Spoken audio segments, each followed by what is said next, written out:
Azul Foulaouen, Smith Soraya Mhiout, donc de l'association DIHIA, Association Amazigh des cantons de l'Est. Nous sommes heureux d'accueillir aujourd'hui pour la seconde fois Noura Belkacemia, pour une conférence à l'occasion de la Journée internationale de la femme. Azul Noura, marhaba yisem. Azul Soraya Slamainem, merci beaucoup de m'avoir invité aujourd'hui. Et puis, par la même occasion, je tiens à souhaiter une joyeuse fête pour toutes les femmes du monde, et spécialement les femmes amazighes, plus précisément. Voilà. Avant de commencer, de débuter notre conférence, on va présenter Nora.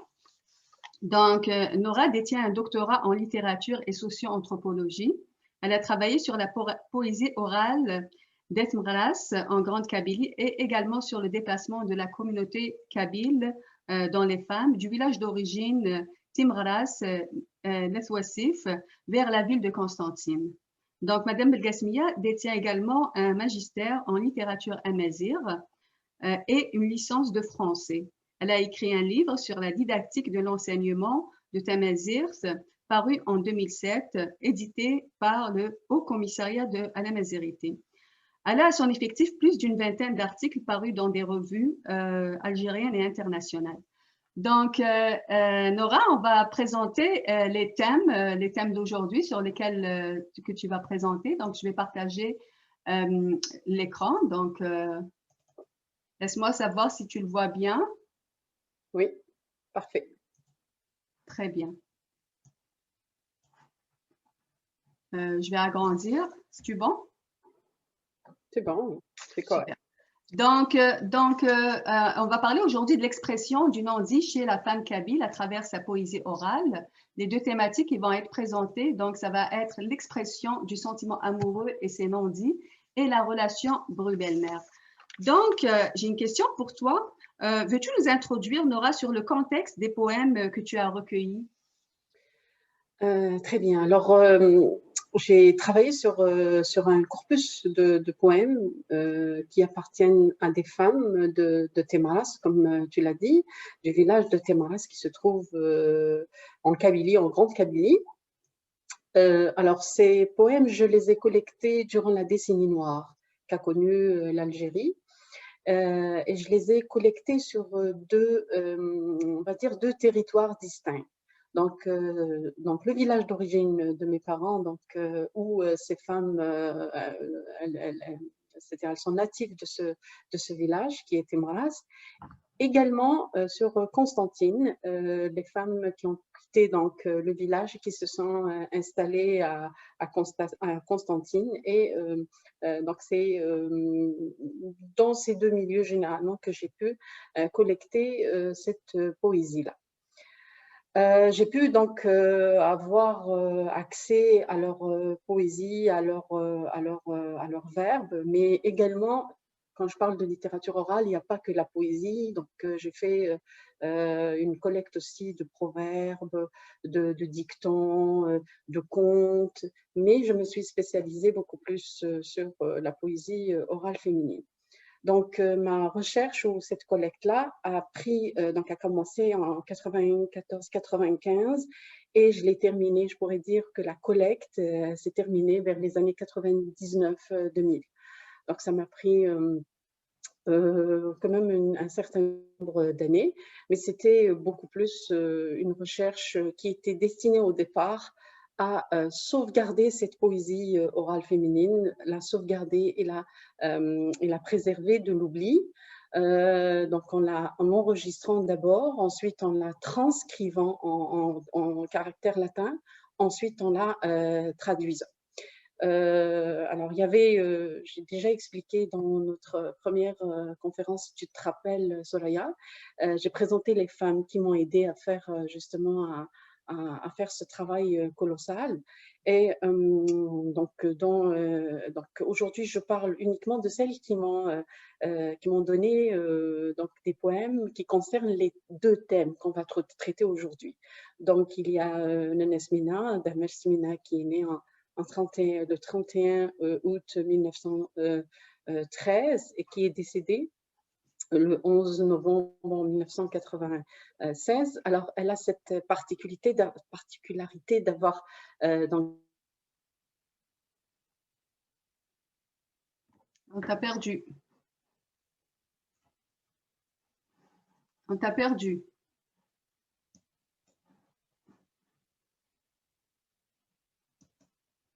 Moi, je suis toujours là et Oui, c'est je bien. t'entends très bien. Ok, Je t'entends super. très bien. Je Super. t'entends très bien. Continue. Donc, elle a cette particularité d'avoir vécu à Skikda, donc toujours dans l'est du pays, mais elle faisait des va-et-vient aussi à Constantine parce que c'est une tante à nous.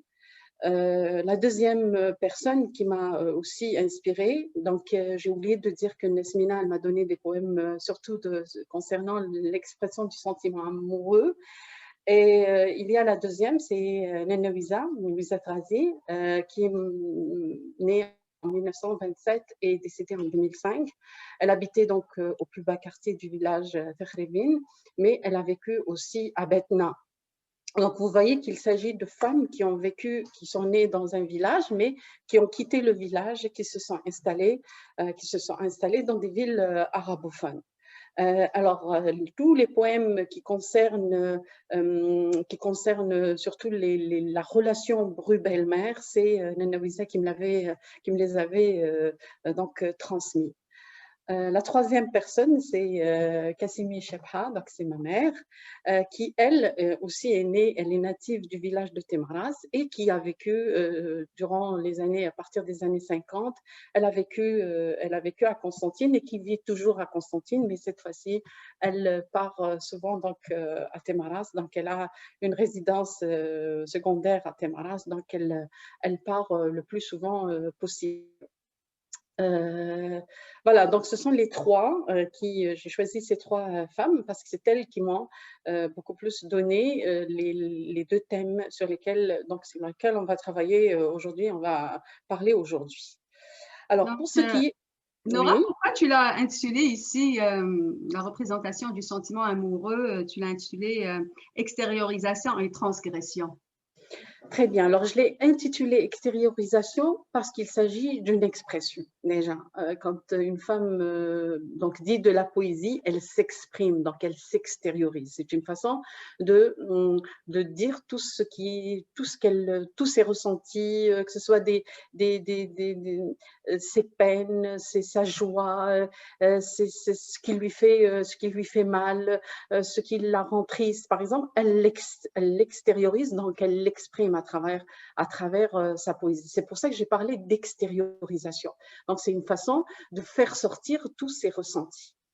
Alors, je parle de transgression parce qu'il s'agit d'un thème qui est tabou. Alors, je dois juste mettre dans le contexte cette poésie-là. Il s'agit d'une poésie traditionnelle. Fait que j'avais affaire à des femmes qui étaient d'un certain âge. C'est des femmes qui ont vécu justement ce sujet tabou, les choses qui sont interdites, qu'il ne faut pas dire, le qu'en dira-t-on. Il y a tout ce contexte, tous ces noms, ce qu'il ne faut pas faire, ce qu'il ne faut pas, les interdits, les tabous qu'il ne faut pas dépasser. Puis il y a une certaine limite qu'il ne faut pas transgresser, une certaine loi qu'il ne faut pas transgresser. Il y a des limites à tout, donc il faudrait faire attention à ça pour ne pas toucher un tel. Donc les femmes, c'est-à-dire elles vivent dans une société où tout est régulé par la loi de l'homme. Fait que donc la femme, elle a quand même sa place, elle a envie de dire des choses, elle a des ressentis, c'est un être humain, mais il y a ce contexte qui l'empêche de s'exprimer et de dire exactement ce qu'elle veut. Fait qu'elle le dit, et elle le dit d'une manière subtile, sans vraiment toucher et sans blesser l'autre. Alors, je donne juste un premier exemple d'un poème qui m'a été donné par une femme et qui transgresse cette loi établie qui concerne le tabou, de l'amour. Donc, il ne faut pas parler de l'amour, mais elles osent parler de l'amour quand même. Elles osent le dire, mais d'une manière très subtile et très cachée. Alors, je prends le premier exemple.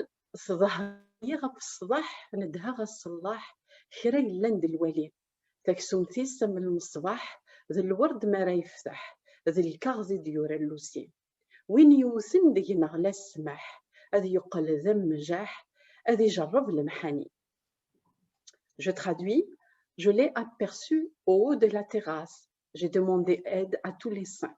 Sa peau est pareille à une lanterne, fleur quand elle est close, document rédigé par l'huissier. Tout médisant vivra sans pardon, deviendra exilé et errant, et plein de malheurs endurants. Alors, on voit qu'il y a ce sentiment, cette envie d'aller vers l'autre, d'aimer l'autre, mais on ne peut pas l'approcher. Donc, on a le droit de le voir, mais déjà pour dire ce qu'on pense de lui, on n'a pas le droit de dire ce qu'on pense. Même sa pensée, on doit la surveiller, on ne doit pas la dire. Donc ici, on a l'impression que ce n'est pas elle se met à la place de l'homme, la femme. Donc c'est une femme qui m'a donné ce poème, mais elle parle comme si elle est dans cette position de l'homme. Donc c'est pour ça que je parle dans mon analyse d'un jeu qui est un jeu, le jeu, J-E, dans le pronom personnel, qui est un jeu, E-U. Donc qui est un jeu au fait parce qu'elle change le rôle elle s'octroie le droit de lui donner le droit d'auteur à l'homme, parce que dit par l'homme, c'est très accepté dans cette société. Ça passe autrement. Oui, ça passe. Mais on va passer à l'autre poème, Nora. Ok. Alors ici, c'est un autre poème et là, ça parle d'un échange argumentatif entre Ergues, donc l'homme, et la femme. Ici, il s'agit d'un homme qui est marié. Je vais juste, plutôt pas marié, d'un vieux qui est riche. Et il va s'approcher de Aziza. Aziza, déjà, son nom, il en dit long. Donc, il y a un sens caché parce qu'Aziza, elle est chère. C'est pas n'importe qui, Aziza. Donc, il va s'approcher d'elle pour la demander, pour qu'elle soit sa bien-aimée. Donc, il lui dit Azizatina azizin dismimik fazin guniri migureshqa. سجيض يخوفان غرزن يشبو إلى يفازن ترنيض الغزايزي مولا اسميك ميوغ وعطار اسميك تمنطار يرك ميوقق ترقوا. Alors, je traduis. Aziza, ma bien-aimée, ton nom est des meilleurs. Peine et souffrance sont ta destinée. Tu as délaissé le bonheur, les richesses et les femmes et les fermes fertiles pour épouser un mendiant dans les rues avec toi, errant, te réduisant ainsi à néant. Parce qu'au fait, elle est belle, elle a épousé un mendiant. Lui, il est riche, il est vieux, il veut. En fait, il y a toute une histoire derrière. Il va vouloir l'enlever à son jeune époux pour la demander en mariage. Parce qu'à l'époque, dans cette société, à l'époque, on se permettait donc pour l'argent donc d'acheter la fille. Mais malheureusement, c'était permis. Donc, il suffit d'avoir de l'argent. Un vieux peut facilement avoir accès. Même si elle est mariée, même si elle est déjà mariée. Mais c'est ça qui m'a étonnée dans cette histoire, quand c'est ma mère qui me l'a rapporté, c'est qu'elle m'a dit c'était une histoire hors tard. Donc ils étaient fous amoureux, ils étaient mariés et tout. Mais le vieux qui était riche, il a été voir sa famille pour leur dire je vous donne tant et j'ai envie de l'épouser cette fille. Oui. Donc, ses parents étaient tentés de l'enlever à son époux pour donner leur fille à ce vieux riche. Mais elle était contre, elle a été voir même le juge et elle a parlé au juge. Donc là, c'est sa réponse. On va voir la réponse de Aziza parce qu'elle va répliquer. Qu'est-ce qu'elle va lui dire? Elle lui dit, donc elle va se sentir vexée par l'offre du riche. Donc elle lui répond dans le même ton que celui à travers lequel il l'a abordé, c'est-à-dire en développant un discours argumentatif. Donc qu'est-ce qu'elle va lui dire?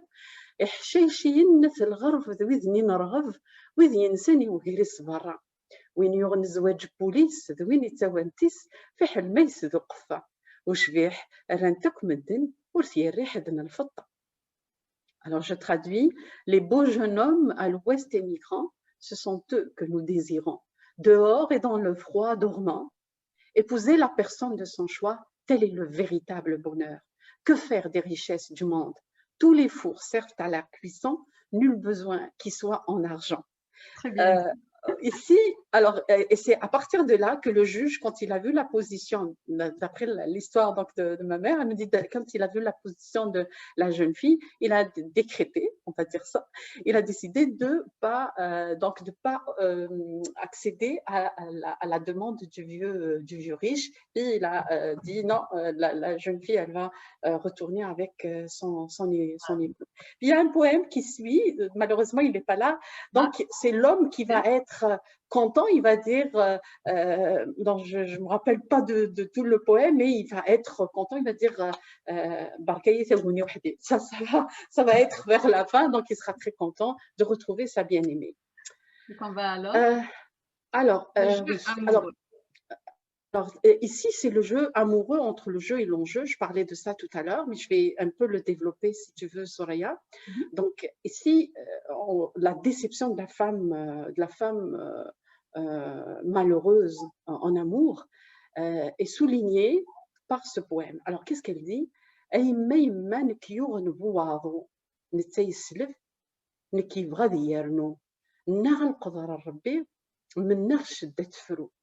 Ô mère, moi qui épousais un vaurien, c'est un fou allié qui désire m'aliéner. Ô volonté divine, faites que les malheurs se débinent. Tu te rends compte, Soraya, dans une société traditionnelle, la femme qui se permet de dire ça de son homme, un homme qui ne la satisfait pas ou un homme qui ne reconnaît pas sa valeur, et qu'elle ose dire c'est un vaurien, dire d'un homme c'est pas facile. Donc elle ne va pas le dire directement. En temps normal, elle ne peut pas le dire, mais dans sa poésie, elle le dit. Parce que passer par la poésie, ça passe beaucoup mieux. Donc, la pilule, elle passe mieux que quand on le dit d'une manière crue ou d'une manière directe. La femme s'exprime aussi à travers sa poésie. Elle exprime sa tristesse, elle exprime ses joies aussi. Hein?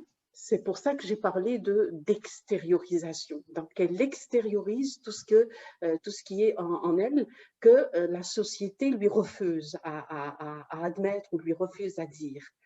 Mais une fois encore, je parle d'une société traditionnelle. Peut-être la société villageoise actuelle a changé. Donc, ce n'est pas la société kabyle des années 2000, des années 2020, là, 21. Non, ce n'est pas de cette société-là que je parle. Je parle d'une société traditionnelle, de la société de l'époque de ces femmes qui m'ont donné leur verbe. Donc, il faut vraiment parler d'un contexte bien déterminé. Déterminé, exact. Alors, ici aussi, je vais parler aussi de l'enjeu, toujours l'enjeu, mais à ce moment-là, je vais vous expliquer que, peut-être tout à l'heure, tu vas comprendre pourquoi on parle d'homme ici, quel est le rôle de l'homme. Alors, elle va dire, j'ai du mal à dire elle va dire, parce que c'est il va dire. Mais pourquoi ce il et ce elle, on va le comprendre après.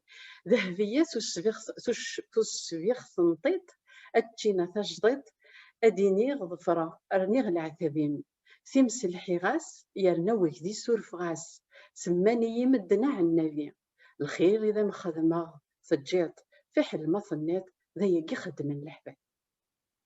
Il y a tout un sous-entendu que je n'ose pas exprimer là, je n'ose pas expliquer, sinon ça va prendre... J'ai l'impression que c'est un homme qui le dit. Hein, exact, je vais t'expliquer pourquoi. Alors je traduis, Dervia aux yeux tout jolis, orange fraîchement cueillie, me disant « Suis-moi, endossant tes peines, j'ai enjambé l'enfer pour toi. Le chien de garde point d'envoi, n'envoie. Les gens me surnomment le Beaunois.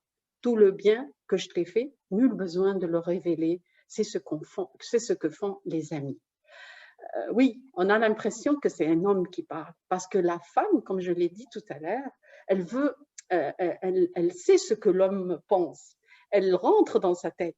Donc, elle sait qu'il y a tout un jeu, on va dire, érotique qui se passe dans la tête de l'homme. Elle le dit, elle le comprend, elle le sait. Et elle le dit à travers un jeu qui est masculin. c'est pas un jeu féminin, parce que elle s'adresse, c'est sa poésie à elle, mais elle se met à la place de l'homme. Parce que dans cette société traditionnelle, justement, la femme n'a pas le droit de dire ça. C'est interdit que la femme puisse dire ça aisément et facilement. On passe à un autre. Oui. Voilà, donc c'est ce que je viens de dire. Donc souvent, c'est pour ça qu'elle use justement d'insinuation, de non-dit. Elle ne dit pas. Alors tout à l'heure, j'ai parlé de four quand elle dit, quand Aziza a répondu au vieux riche, elle lui dit au fait, le four, d'ailleurs même Pierre Bourdieu en parle, le four a une autre connotation. Au four, il y a toute une connotation sexuelle qui est derrière. Moi, j'avais traduit directement au four, mais quand ma mère m'avait expliqué, j'avais du mal à dire que c'était ça qu'elle voulait insinuer. Fait qu'il y a beaucoup de choses qui est dites, beaucoup de choses qui sont dites, excuse-moi, qui sont dites et qui sont insinuées, qui sont cachées. Et il va falloir aller les chercher. Quand on parle de China Tajret, ce n'est pas les oranges fraîchement il y a tout un non-dit qui est caché, qui est très sensuel, très érotique aussi, que la femme exprime à travers cette poésie. Et donc, elle le dit aisément, sans vraiment donc toucher toucher ce tabou, toucher l'interdit. Donc, elle touche à l'interdit, mais il est insinué. Ici, on passe donc au deuxième thème, donc à la relation Bru-Belle-Mère. C'est quoi l'histoire qu'il y a derrière tous ces poèmes, donc de la relation Bru-Belle-Mère? Alors, l'histoire de ce poème, et donc c'est une mère qui va apporter le déjeuner à son fils qui travaille dans le champ. Donc, elle va lui ramener arôme, thésers, donc parce qu'il doit manger à midi. Donc, sur le chemin, donc elle va entendre son fils chanter. Donc, c'est l'homme qui va chanter cette chanson. Elle est rythmée, cette chanson, ce poème est rythmé. Donc, elle va l'écouter. Qu'est-ce qu'il va dire? إخر ثمطوث يما أي طيجي شرقا وين يديوغن كل ثمورة ولما تلها يما تفيت العزة ثمطوث. Je traduis, j'ai entendu l'oiseau fredonner. Ma mère est ma préférée. Toi, soleil dans les rayons. Ma femme est ma préférée. Ah, mes femmes, c'est un lapsus révélateur parce que j'ai des garçons là, parce que je me dis que oui, ma femme est ma préférée. Merci de m'avoir corrigé. Toi, soleil dont les rayons brillaient, ensoleillant tout le pays. Même si mère de moi est aimée, de loin ma femme reste mon adorée. Donc la maman, quand elle a entendu ça, elle a rebroussé chemin. Elle n'a même pas pris le repas, le déjeuner à son fils. Elle est retournée à la maison.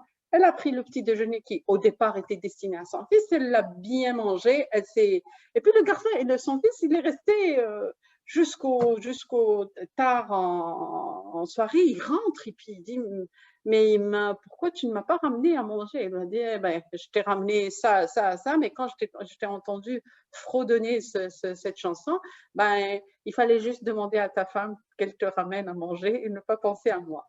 Donc ainsi déjà s'annonce la relation qui est compliquée entre la femme et la bru. C'est pour ça que j'ai enchaîné avec ce thème de relation bru-belle-mère.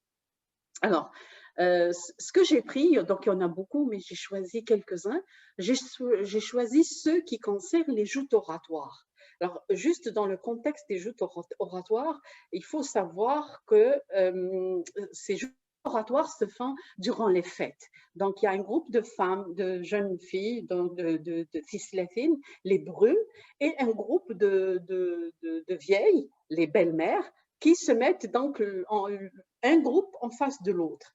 Et puis commencent ces joutes oratoires. Ce sont des insultes, l'une de l'autre. Donc chaque femme va insulter l'autre, ou chaque groupe va. Mais ce n'est pas des insultes qui ne sont pas tolérées. Elles ne sont pas tolérées dans la vraie vie, dans la réalité. Elles ne sont... Mais dans le contexte de Hourer, qui est la fête de mariage, elle est permise. Elle est permise parce que tout se déroule dans la bonne humeur. Donc, on accepte que les femmes s'insultent les unes les autres, mais Ben, après, comme tu l'as dit, c'est des joutes oratoires en soi. donc, si tu es un groupe fort, réponds-moi. Donc, c'est dans ce contexte. Une fois la fête terminée, tout redevient normal et puis on revient à nos soucis, on revient. C'est pour ça que je dis aussi, je l'ai dit dans ma thèse, que le moment de Hourer est un moment, et c'est une coupure dans la vie, c'est un moment où on se permet de se relâcher, on se permet d'oublier nos peines. Alors, 6 donc les Nora, bruits. on va essayer d'aller un peu plus rapidement pour les prochains. Alors, oui, alors elle va dire شاشة ثمغار ثمم يبود زرماني إذ يبود الصابون يرند الجزن والي ما يلور دم يهوارا تجني تكمثاوي. C'est bien fait la vieille, c'est bien fait. Ton fils m'a offert un collier. Avec du savon, il l'a enveloppé et du gaz pour nous éclairer. Si cela ne te plaît pas, que ton hystérie reprenne le pas. Un autre, ça c'est les vieilles qui vont riposter. مناغويتشن كيلو الخلا دياوي الفافوره جديده دي السركب سوت صوره اثنتي يا وي غلب حرس انت كستي صوره الله الله يما القماكي غادي نكرا. Donc les vieilles, comme je voudrais avaler un tas de gras, affréter un bateau tout récent pour y embarquer les mariés de notre temps, vers le large les emmener, toutes les issues de secours de les leur fermer. Pauvres de nous, mères, pauvres de nous, de cette génération, il faut s'attendre à tout. L'autre groupe va reprendre. ذا شو تحبي ولي وذا قل سدوثي ذيك يظلي لو انا جي اظل على دي همك نكيني غزغ كاو كاو ثم غارت تزرت مذ. De quoi mon cœur peut-il avoir envie si ce n'est la sieste à l'ombre d'un abri? Hier, en même instant, ce couffin débordé de provisions, moi je grignoterais des cacahuètes que la vieille grillerait en s'arrachant la tête. C'est méchant, hein? L'autre groupe se poursuit. Oui, تمنين دي ربي وي تشنتي ملالين ادياوي البابور هذه السركفتي 30 اثنتي يا وي غلب حرس انتي كستي لوحين الله الله يما القوم قد ينكرا احملي ورقازي ويبوي ذي طوموبيل وسينو ذم طراح الغمينو ذا مندير ني غاسرجو يما حنا يتدمو ودير. Oh, ce que je désire le plus, c'est de manger des œufs, affréter un nouveau bateau pour y embarquer toutes les brues, les emmener à l'océan et leur enlever toutes leurs raisons. Pauvres de nous de cette génération, il faut s'attendre à tout. De mon époux, je suis aimée, en voiture, il m'emmena. Mon lit est un matelas, ma couverture est en soie. Je lui ai dit, attends ta mère. Je lui ai dit d'attendre sa mère. Il me répondit qu'elle aille en enfer. Toujours dans le même contexte, نيغاسا ثمغارتي ويعموز الحنتيس نكينا روح غار له اللي ود فليس خدم تاكليس النيريب كذ القشيم كلس صغن تسليس. Toi, la vieille, pareil à un tas de plantes amères, je m'en vais voir ma famille, j'ai une bonne à mon service, maudite sois-tu, toi qui es hontée par ta bru. La belle-mère, elle répond أثيا بابا ميمي يبود الربحي لالاس ماشي الحسدة ربي عزيز غاس كملاس ذي غاضن ذي مانيو ذوين عثبه فلاس. Voilà mon fils qui emmène à sa femme des trésors qu'il ramène. Ce n'est point que je sois jalouse, Dieu fait qu'il soit à l'aise. Ce qui me chagrine, c'est tout ce que j'ai sacrifié rien que pour l'élever. Alors, dans tout alors toujours c'est la même chose. Sislizi ou mchoucha, حكاية سمي العشا ديدري مني وإذا حرامن بنية المصيفة. Ma bru aux cheveux ornés d'une mèche parlait à mon fils durant la nuit. C'est mon argent qui est maudit. Il a causé, c'est la cause de toutes mes calamités. Alors ici, le dernier poème, il exprime vraiment le tiraillement de l'homme. Et la femme, elle sait ce tiraillement entre l'homme entre sa mère et son épouse. La femme le comprend et elle le dit à travers sa poésie. وفي خسنتي دات ناغن تغفولة شك ذو لحد هذا وثغ يما تعزيز سكريت مرزوقة هذا وثغ مطوسي وزري غور تخدي مرا وثغ ذك وذمي وروحها خصني غير فرنسا.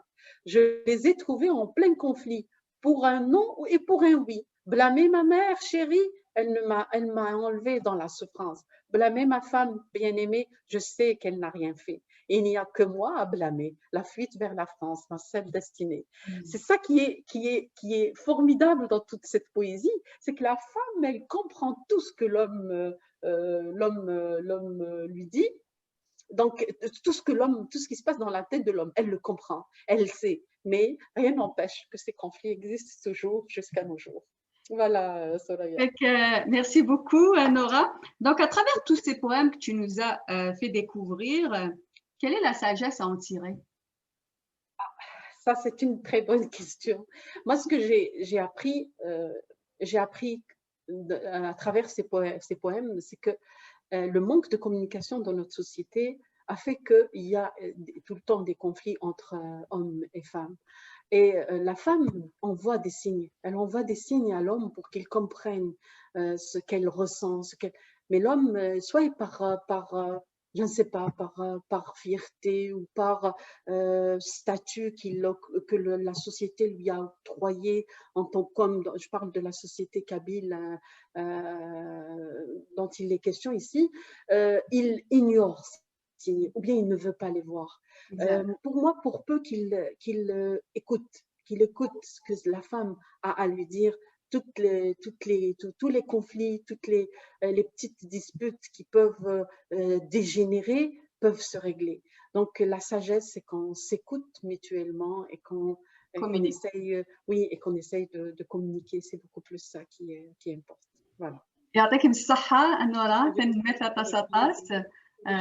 Ça nous fait toujours plaisir de t'avoir. Je sais que tu n'as pas dit assez, tu as beaucoup encore à dire. Hein. Là, on a comme un petit peu réduit les choses parce que par le temps qu'on a pour la conférence. En tout cas, merci beaucoup. Merci pour cette conférence. Puis, on aura l'occasion d'avoir d'autres conférences avec toi. Puis, ça nous fera plaisir de te recevoir encore. Avec plaisir. Merci beaucoup. Bye.